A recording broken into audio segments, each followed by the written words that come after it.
And good morning, everybody. Welcome to the Chesapeake Bay Foundation's webinar on tax smart giving. My name is John Rodenhausen, and I am the Maryland Director of Major Giving here at the Chesapeake Bay Foundation. I'll be moderating today with the support of my CBF colleagues, Megan Roth, Rebecca Lee, Alice Chrisman, Laura Luoma. Couldn't do it without our support team. And we really appreciate you taking the time to join us. I hope that you and your family are doing well and keeping safe and dry on this rainy day here in Annapolis, Maryland. And thank you for being involved with CBF and supporting our mission. We really could not do it without you, so thank you, thank you. But today, our goal is to share a variety of resources that will benefit you and your philanthropy when making charitable donations to any nonprofit organization. Once upon a time, philanthropy was really thought to be something just for the Rockefellers and the Carnegies of the world. But fortunately for nonprofits all around the world, much has changed since then. So the idea for today's webinar came from a conversation my colleagues and I were having about how many great tools there are available to all and maybe how we could share them. So here we are. Today, we will provide resources and contacts to financial experts who have the tools to maximize the impact of your gifts to any nonprofit, which is great because some of these tools can also reduce your tax liabilities.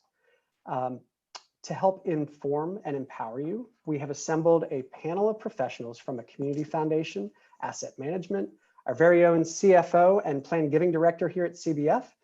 Each will have a few minutes to tell us about their work and how it may benefit you.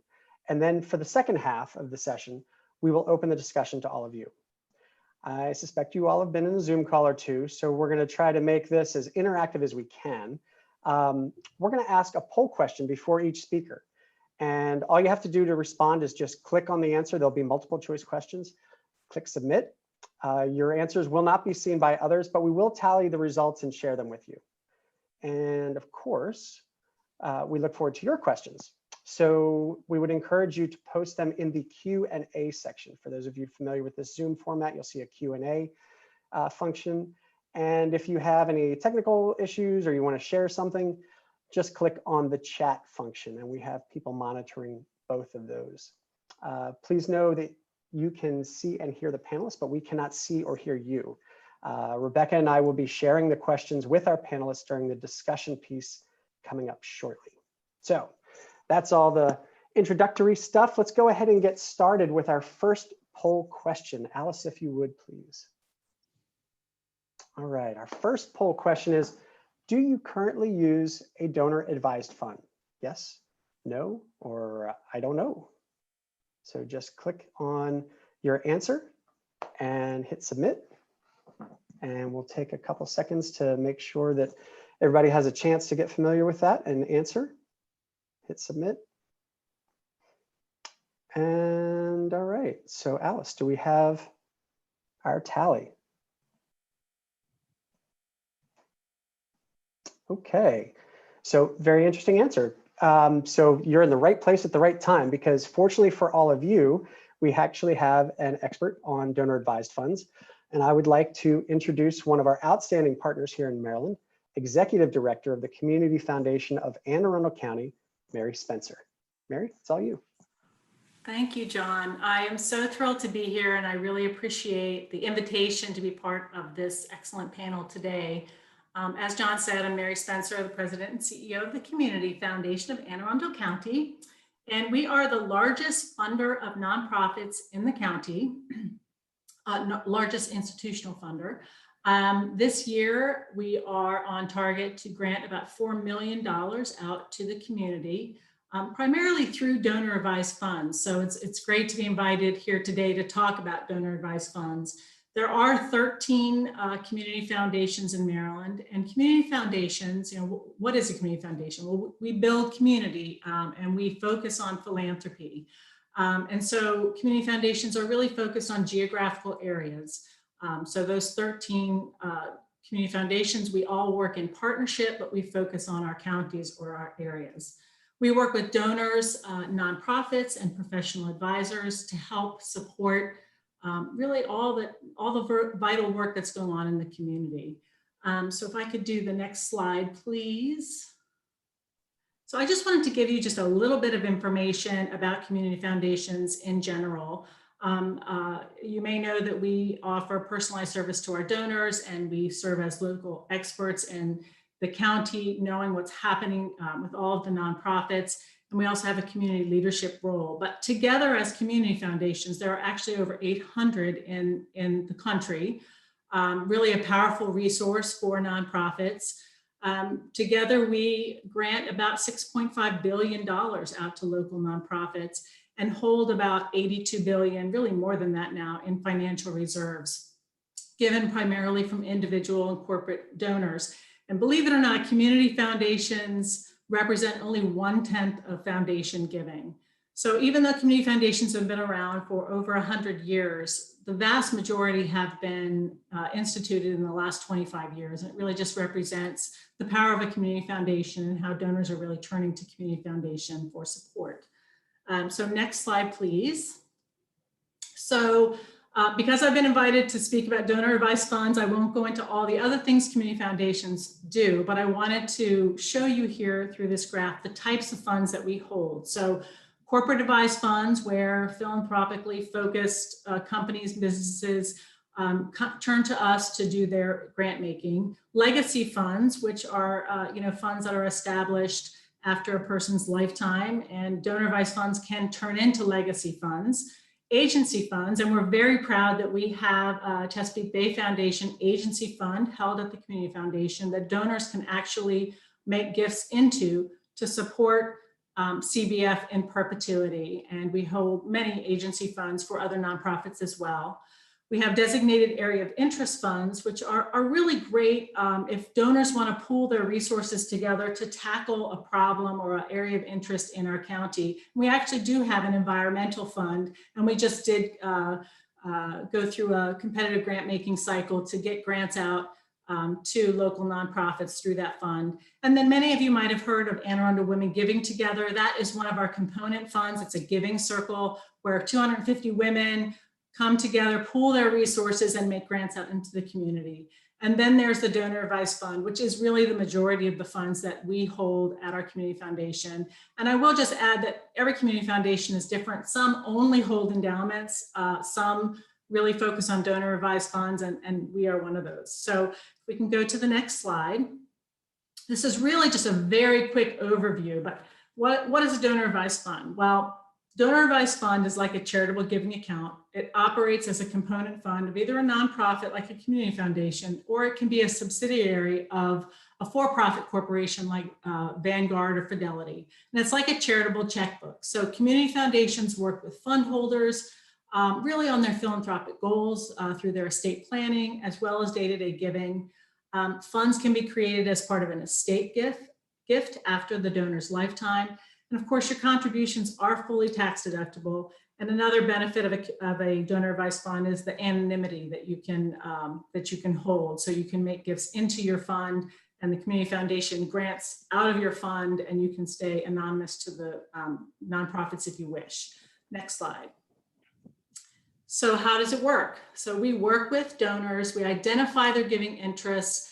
Often we can work with the donor and a nonprofit to really figure out what they might want to accomplish together whenever possible. That doesn't always happen, but sometimes it does, that we're working with the charity as well. So we match personal charitable interests with tax planning and strategic planning about what donors and their families want to accomplish in our community.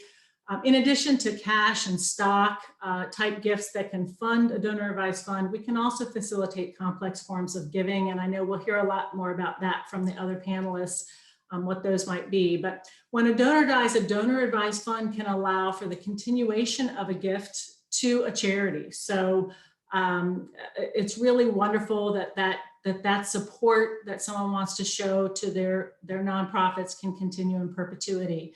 Donors can also choose successor advisors. So your children, your grandchildren, a trusted friend, a family member can continue your wishes in perpetuity, But donors can also say that, you know, while I'm alive, my grant making needs to focus on my areas of passion. But then that founder of the fund can also say, after I'm no longer the advisor of the fund, my successor advisors can follow their own passions and make different types of gifts. And then finally, the community foundation can help donors with designated funds. And there's a few, you know, tax things that we have to be aware of. Often we hear from donors that they want to use their IRA charitable rollovers or minimum distributions to fund a donor advised fund. That is not permitted, but you can establish a designated fund, let's say for CBF, and you can use your charitable rollovers to fund that fund if it's a designated purpose that's established in advance and it's not able to be changed, but it's a great way to use those assets. So that is really quick what a donor advised fund is. Happy to answer questions later or be contacted, and my contact information will be shown on the screen at the end. But again, I really just appreciate being part of this panel and look forward to hearing the other guests. Thank you. Thank you, Mary. That was great. I know all the work you do to cram it into just a couple of minutes. I know that's a big challenge, but thank you for that 30,000 foot level. Yeah. So, and we'll come back to the conversation part in just a little bit, so folks will have an opportunity to dig a little deeper into that. So second poll question is coming now. All right, the second poll question is, are you interested in making a gift to a nonprofit that will generate income to you? Yes, no, maybe. And right now it's 11:11, so make a wish. All right, hopefully you've made your choice. You hit submit. Alice, what are our results? Okay, well, just your luck. We actually have somebody who is a little better to speak about this topic than I. I'd like to introduce Chip Giese. Chip is the plan giving product specialist at PNC Institutional Asset Management. So take it away, Chip. It's all yours. Thanks very much, John. And I too am pleased to join all of you today.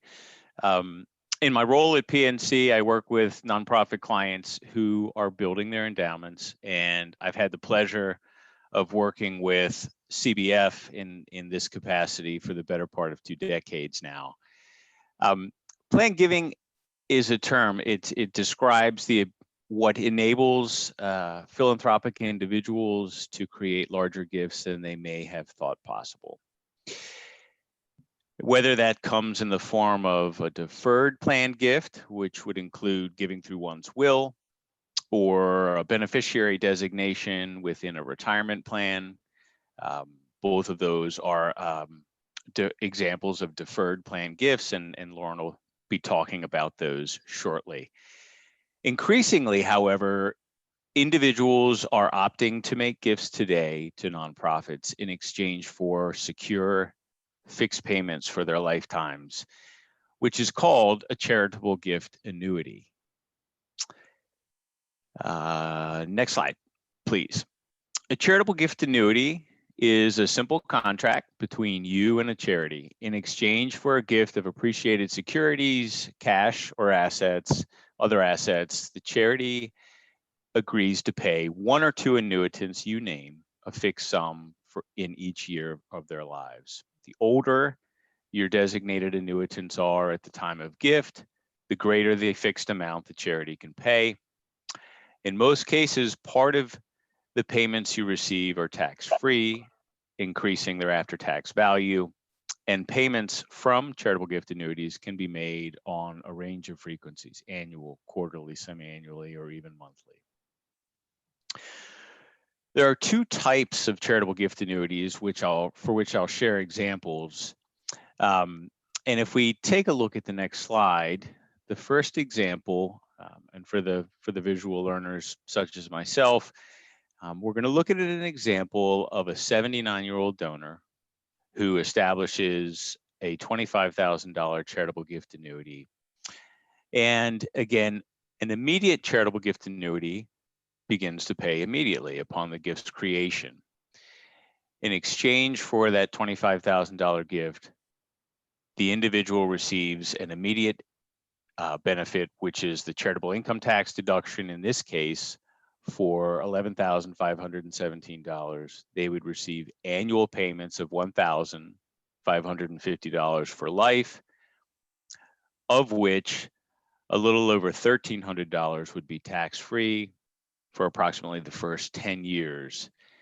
In the future, when the annuity matures, the individual passes, at that point, the residual, the remaining value, is what passes to charity. And the assets used by the individual may reduce the overall estate and in turn reduce estate taxes. So again, takeaway is the immediate charitable gift annuity begins to pay right away. Again, the payout rate of that annuity is based on the individual's age at the time of gift. In this case, it's age 79. So again, this is an immediate charitable gift annuity. Next slide. A second type of charitable gift annuity is what's called a deferred charitable gift annuity. These are increasingly popular because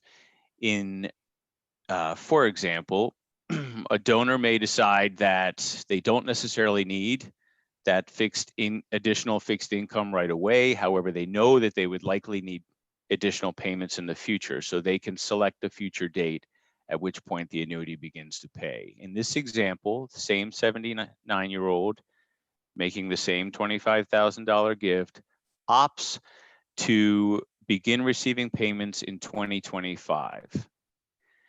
And because of that deferral period, the annuity rate they would receive increases from 6.2 to 8.4 because of that deferred period of time. They would in turn receive $2,100 each year for their lifetime. Of that, just under $1,300 would be tax-free for a little over 7 years. And again, at the time the annuity matures, the remaining principal would then pass to charity. And their tax deduction, because of that deferral, would increase to over $15,600. So motivations for these types of gifts often range from the ability to establish a gift that can impact charity and secure a fixed income today, the ability to use low basis stock, for instance, but yet to receive the annuity based on the full value. Charitable gift annuity rates relative to other low risk income producing options are very attractive, as well as the simplicity of how they can be created rather. Like Mary, I'll welcome any questions and we can dig into those later. But this is a very popular and impacting type of gift that, again, can benefit donors to CBF during their lifetime. Thanks very much. And thank you, Chip. Really appreciate that input. And given the benefits to the donor, I can really see why these are some of the most popular and easy to use planned gifts there are. Thank you very much for that.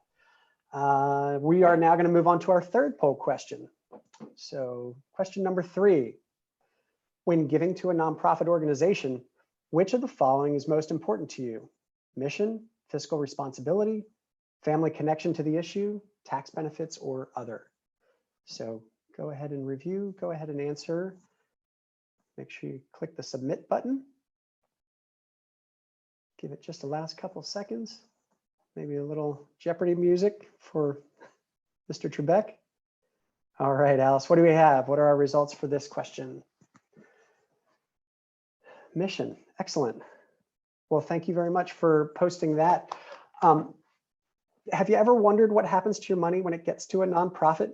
Don't you want to know that there's somebody at the helm who is taking very good care of that money? Well, fortunately for all of us here at CBF, we have a chief financial officer named Dave Fogle, who is outstanding in his capacity here at CBF.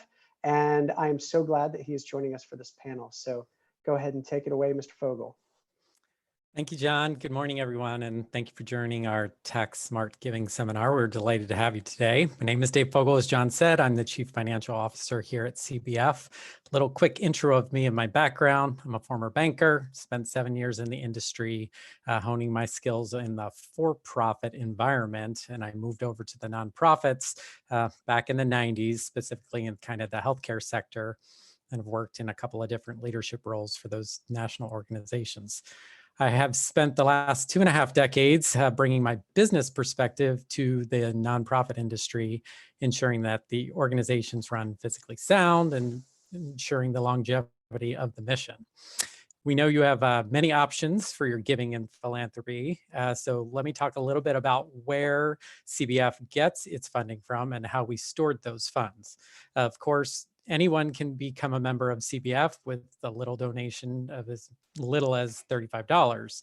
We get about 15% of our annual revenue through those types of memberships. We receive both federal and state grants, which account for about 2 to 3% of our annual revenue. Most of that is for our restoration work. And as many of you know, we have an outstanding education program that are leading edge, and we receive payments for those directly from our schools as well as states we serve in, and even some funds from donors specifically for those particular programs. That gives us about 2 to 3% of our revenue for our education programs. Our largest and most important sources of revenue is our annual gifts by our donors. This accounts for about 63 to 66% of our annual revenue, which is why it's imperative we have a strong annual donor base to ensure our mission and ultimately save the bag. For those that want to make a more permanent legacy, you may also give towards our endowment. We draw down about 5% of a 12-quarter trailing average, which is on par for most of our peer organizations and below some of the others. That provides us with about 9% of our annual revenue. So it's super important for our ongoing operations of the organization. How do we spend all that money, you may ask? Well, historically, we run about 80% of our program services. That means education for students and teachers and the rest of the educators, oysters in the water, trees in the ground, policy and action. They make up our program services, whereas 8% is probably spent on general and administrative functions, including maintaining our buildings, which if you've been to our Merrill Center or Brock Center, they're top-notch buildings.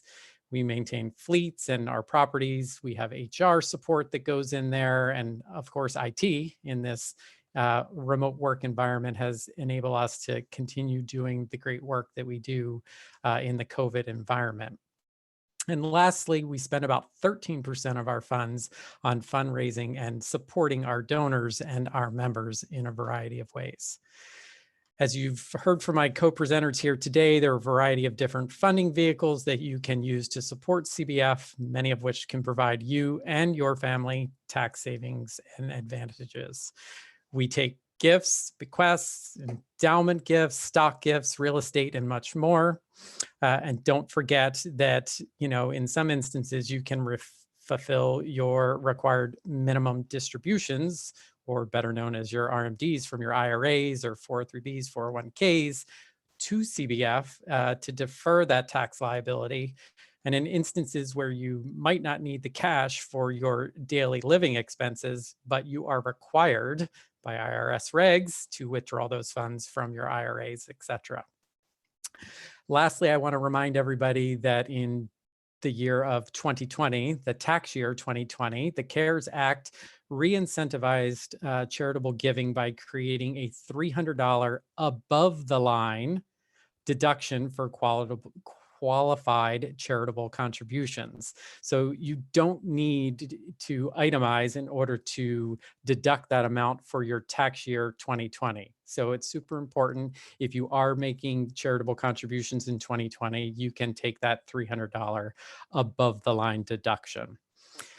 Large gifts to CBF can be what we call either restricted or unrestricted, meaning that you can specify for a particular project or endeavor. Perhaps your spouse was an educator and you want to give towards our education programs, or you love oysters and you want to build your own oyster reef. CBF will spend your donation on the projects or tasks that you specify. And we track those at the individual donor level. So an example of one of our more recent gifts was the building of our new oyster barges in Virginia, the Prudence and Lewis Ryan Mobile Oyster Restoration Center. And you can check that out on our website if you want some more information on that.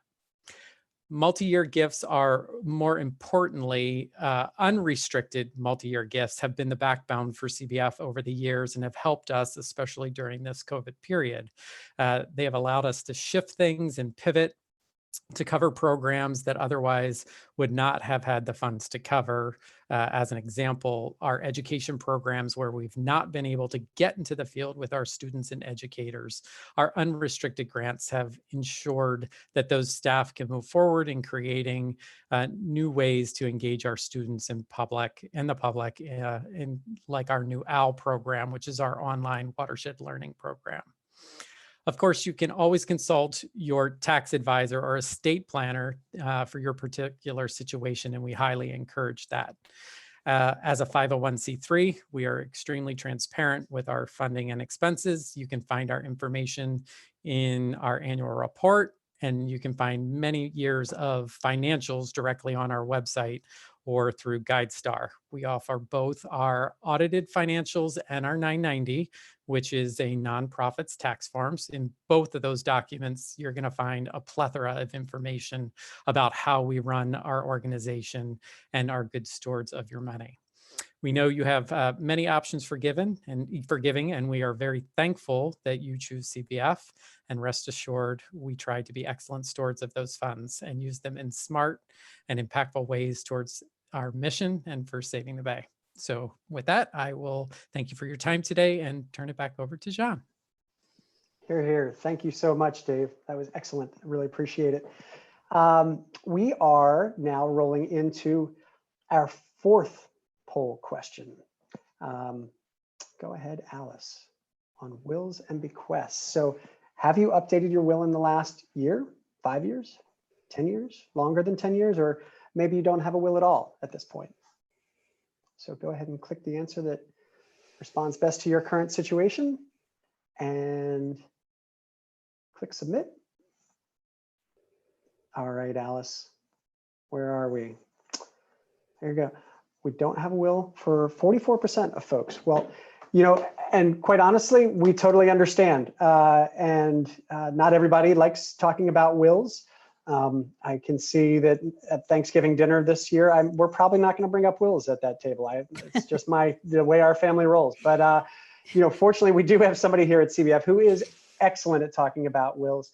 So I'd like to introduce you to our Director of Planned Giving, Miss Lauren Winther-Hansen. Take it away, Lauren. Well, good morning, everyone. Thank you for joining us today. I'm very happy to be here. As John said, I direct the Planned Giving program at CBF. I've been with CBF a little over 11 years and been doing planned giving for about 6.5. I'm a member of the National Association of Charitable Gift Planners and the National Capital Gift Planning Council.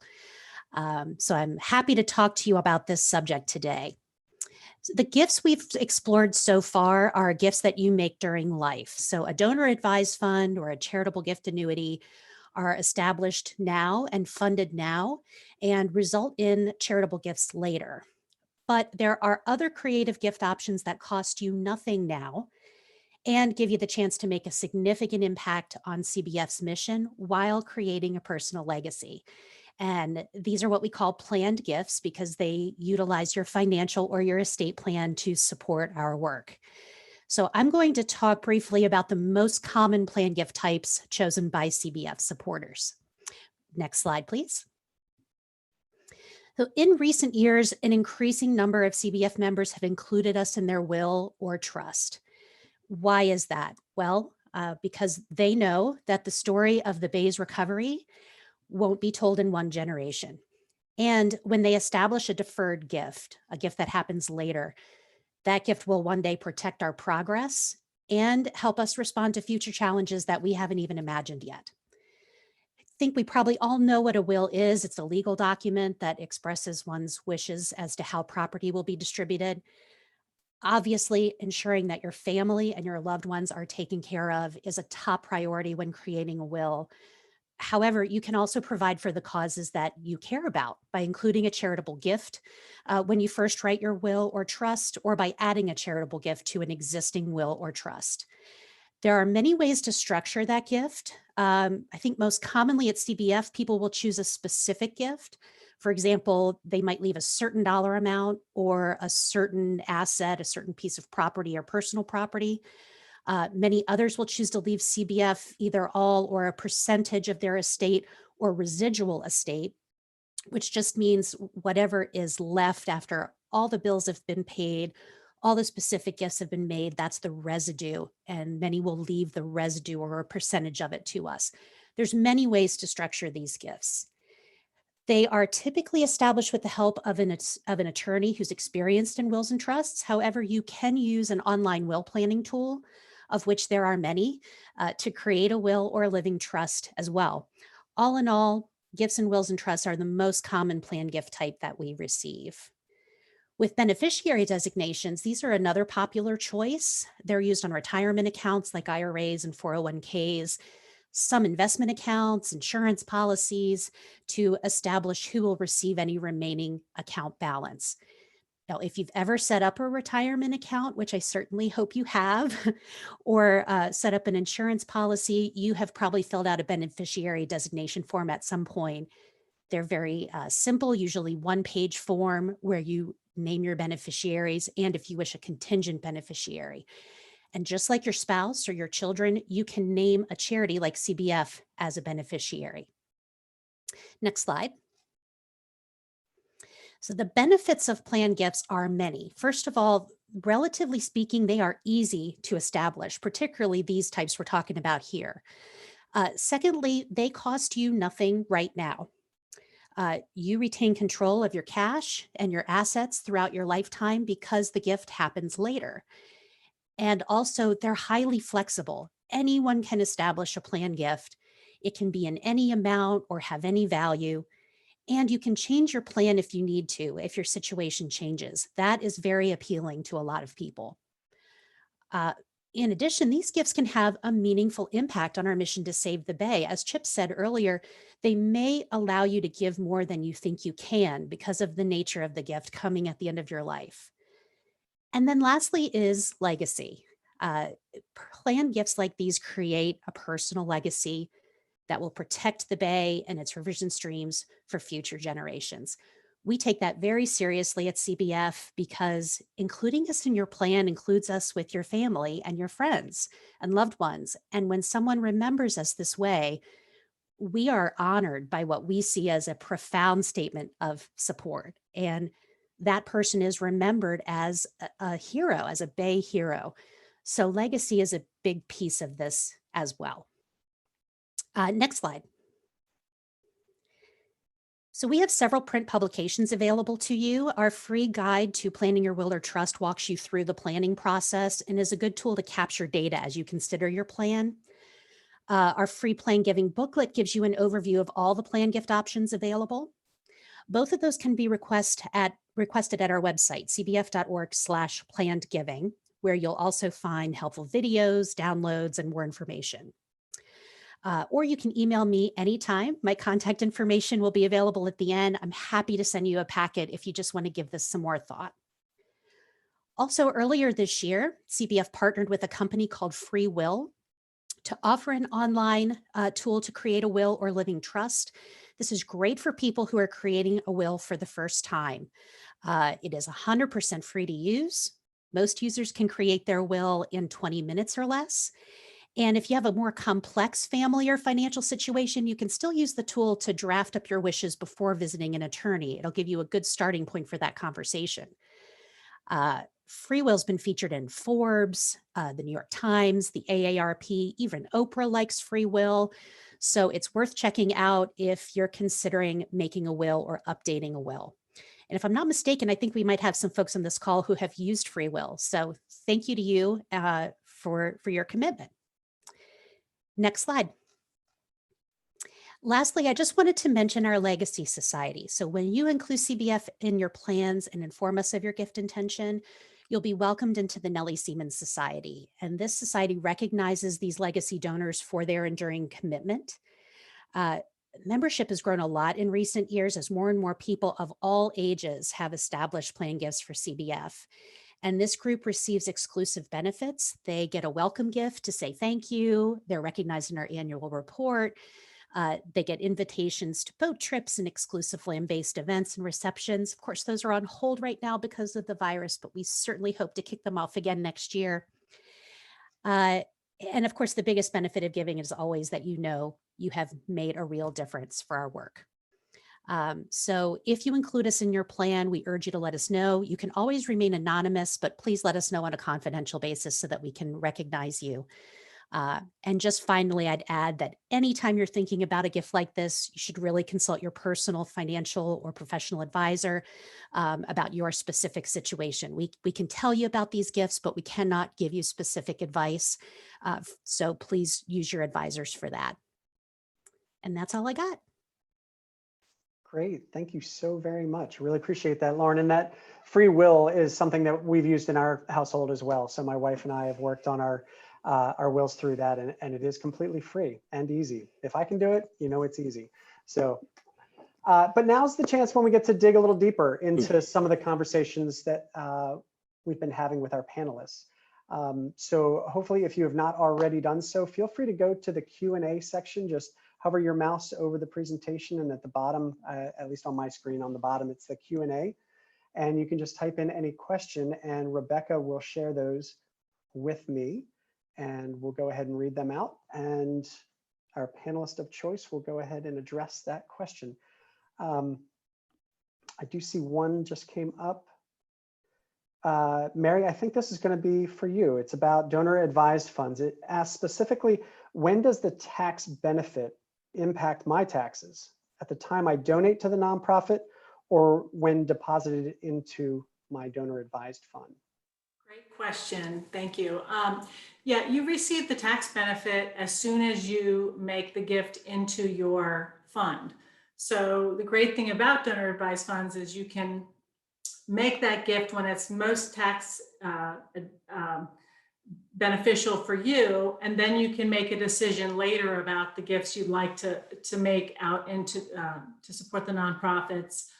Some people kind of save up dollars to make a major gift to a certain project, and others just aren't sure yet where they want to make those distributions, but do want to make sure that they include charitable giving each year. So it's a perfect tool to use.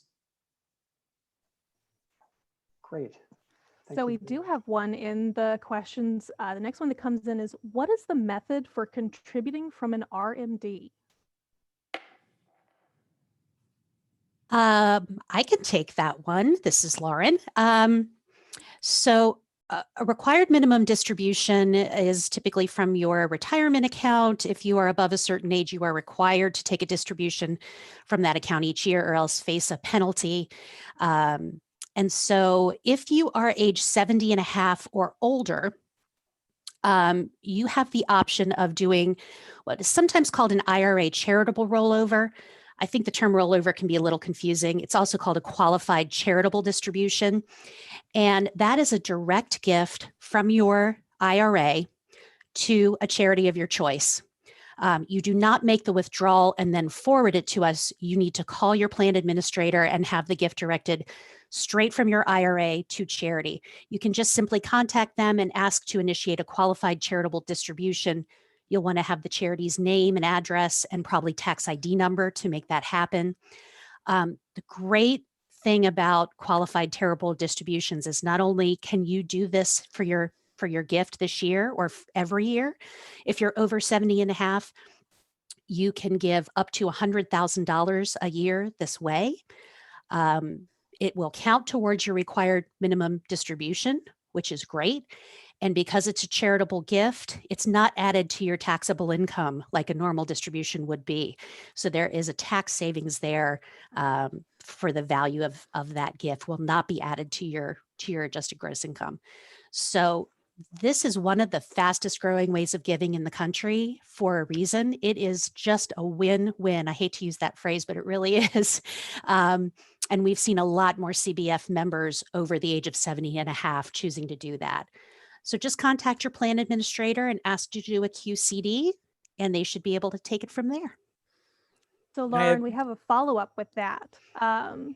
You mentioned that you can do it from an IRA, but what about from my 401k, or can I do it from a 403b? The answer to that is that these qualified charitable distributions are not currently available from 403bs and 401ks. The fundraising community is lobbying for that. We hope that in coming years it will be available, but at this point, you would need to roll over the money from your 401k or 403b to your IRA, and then do the QCD from your IRA. Not too difficult, can be done, and that's what you'd have to do at this point. And it sounded like Dave might have had a follow-up to that as well. Well, I was just going to add, so there's two benefits for this, right? So doing the withdrawal and taking the RMD personally, you're going to pay the taxes on it. And so if it's $1,000 and in your tax bracket, you're going to only end up with, let's just say $700. And that's the $700 that you can give over to the charity. So your $1,000 is reduced by your taxes that you have to pay on that. And so the charity actually gets less in the end. With the RMDs, it's that larger dollar amount because there's no taxes taken out on that because most of your charities are tax, exempt. And so they're actually going to get the full $1,000 that are coming out of your IRA. So it's a win-win for you. You're not paying taxes on it, and your charity actually gets more money in the end. Great. So our next question is, what is the minimum amount required to establish a gift annuity with CBF? So our current gift guidelines require a $10,000 gift for one person or $20,000 for two people. And that's simply just to make the math work out so that there will be a gift left over to come to CBF and at the end. So $10,000 for one person, $20,000 for two. So we have another annuity question. What's the average age you would suggest thinking about making a charitable gift annuity? Is it your 70s? Is it after retirement? When should I start thinking about it? Chip, would you like to take that one? Sure. Similarly to minimum gift amounts, there are usually minimum ages. Most often, age 65 is usually when charities will agree to begin to pay an immediate charitable gift annuity. So it's typically in those, in that retirement and after time period when individuals consider.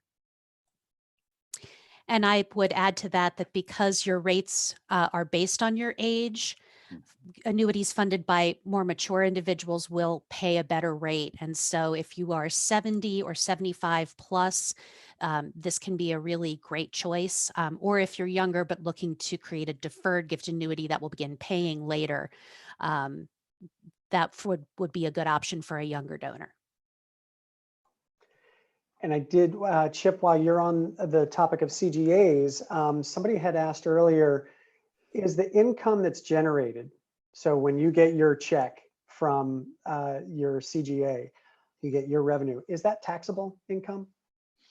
It's actually part taxable and part tax-free, John. By its nature, the annuity that a gift annuity donor is receiving actually contains a portion of some of their gifted amount, and so that return of principal, if you will, is tax-free to the annuitant. So, and just like we looked at in the examples during the presentation, especially in today in the current marketplace, there's a those payments would have a significant tax-free portion. So, yep, that increases the after-tax benefit of those payments.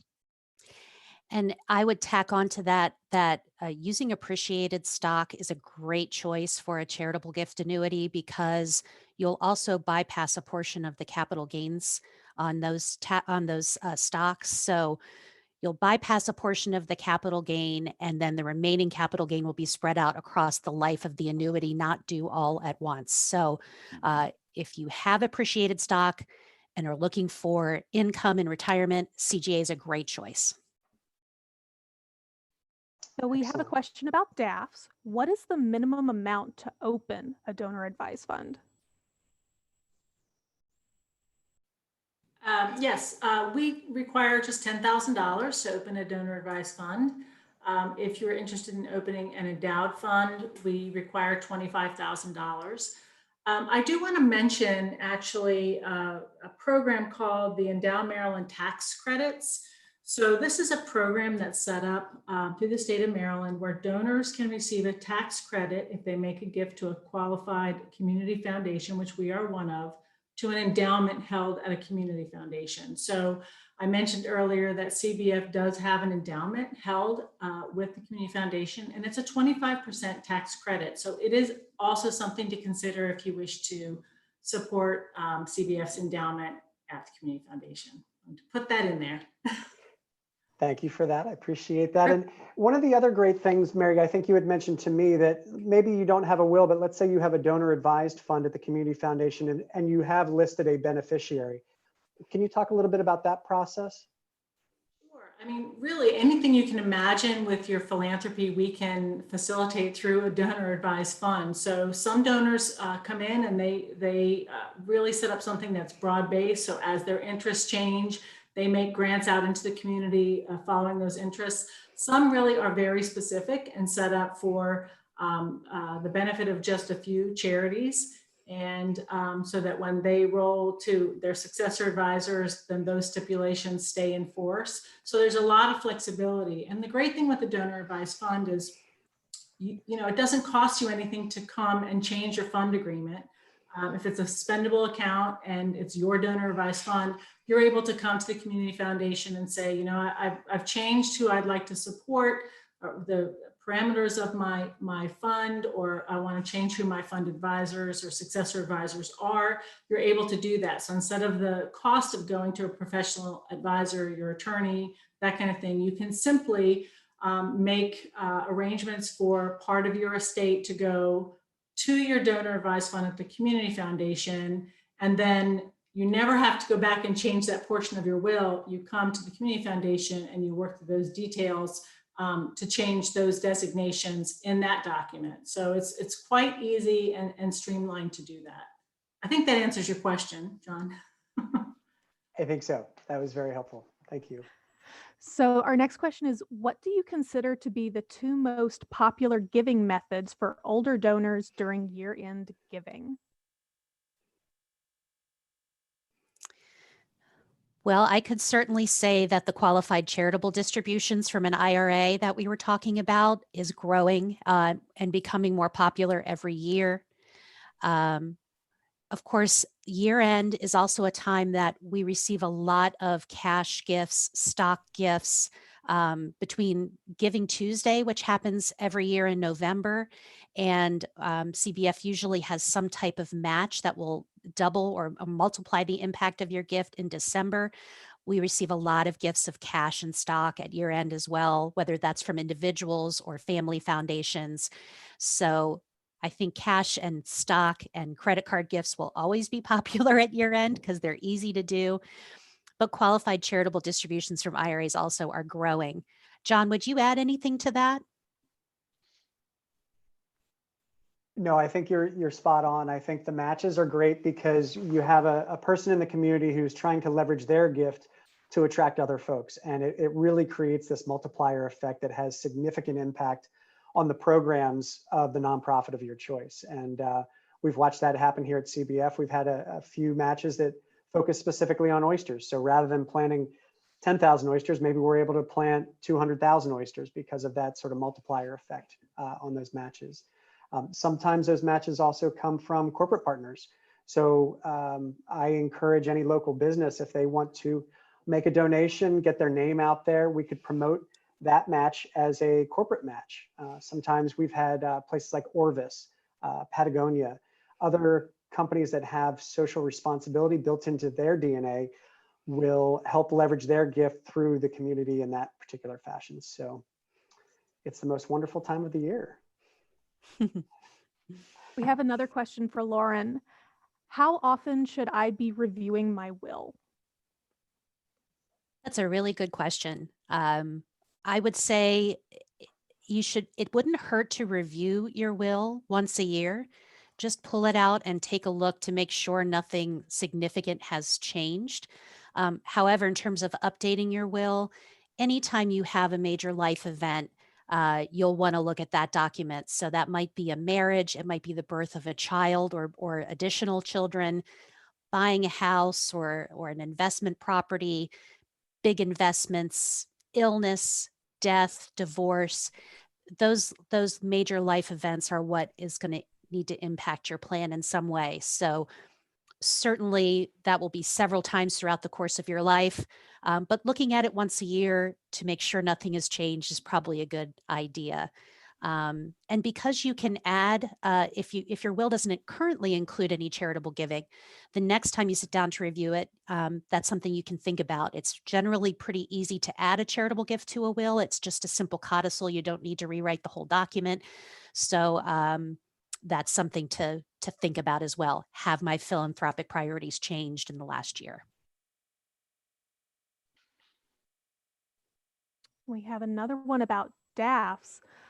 Are DAFs just for large gifts? Can I make a gift of any size from my DAF, or does it need to be of a particular amount?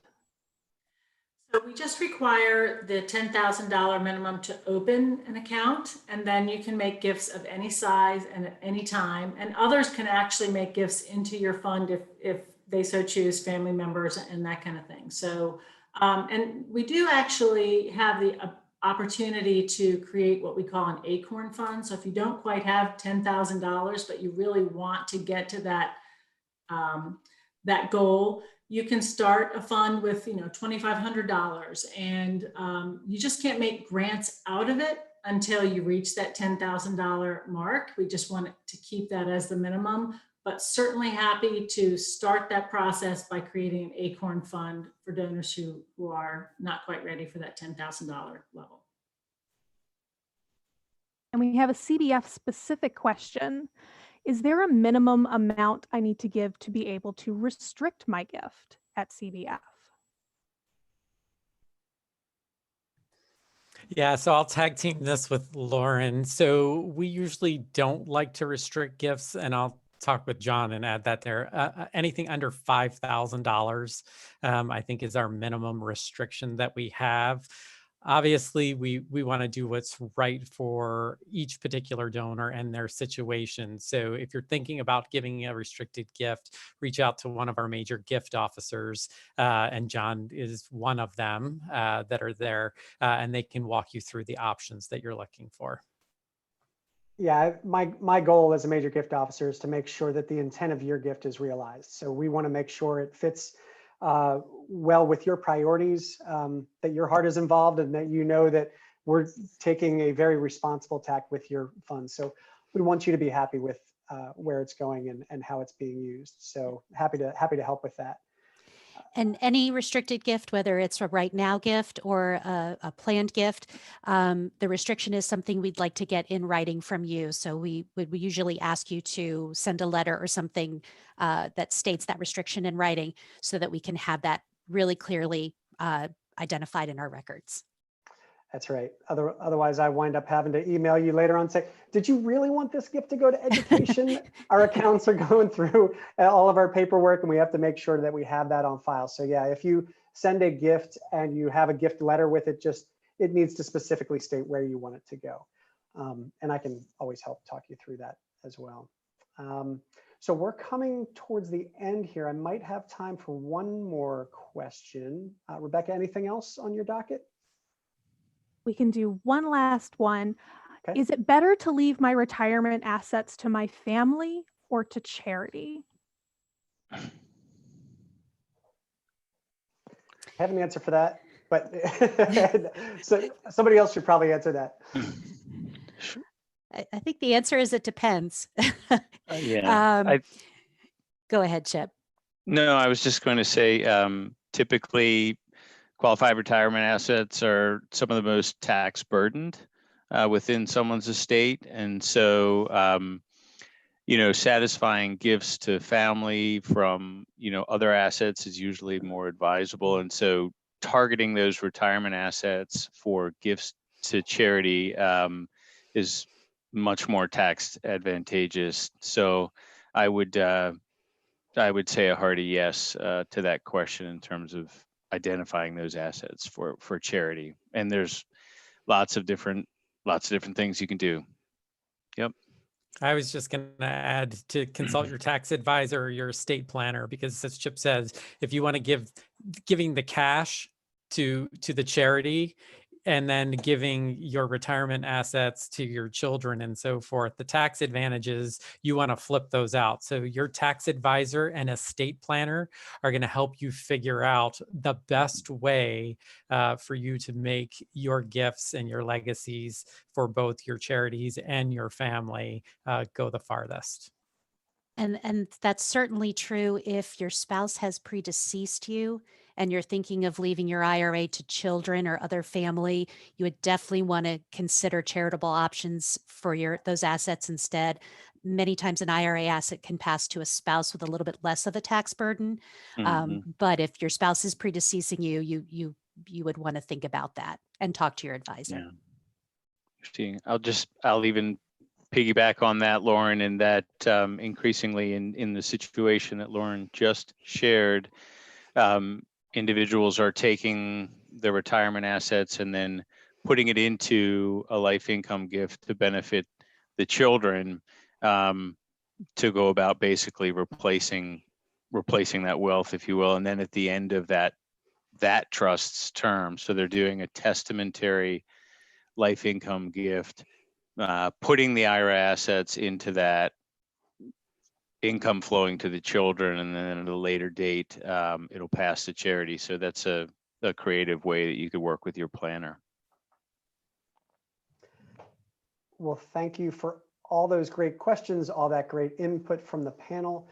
I just can't say enough about how much experience and knowledge is on this panel. So thank you all for sharing that. And just as we're sort of phasing towards the end of this, I've got a couple more slides, but I wanted to share this one. I mean, this is one of my motivations for why I do what I do. Yes, those are cute little kids planting trees, but I'm partial to them because they're my cute little kids planting trees.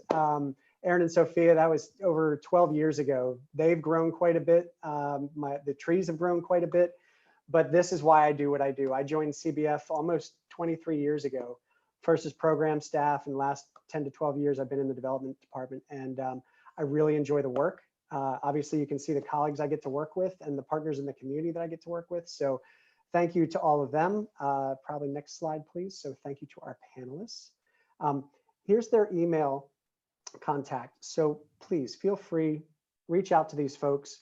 If you ever have questions directly for me, you can always find me, same type of email address, jrodenhausen@cbf.org, or just call the main number and we'll steer you in the right direction. So we'll make sure to get you what you need. And of course, this program could not have happened without our production team. So thank you so much to these guys, those who maybe you couldn't see on screen today, but it took a real team effort to get here where we are. So I just want to leave you with one last thought. Here's to staying positive while testing negative, and hope you have a great weekend. Thank you, everybody. Take care. Be well.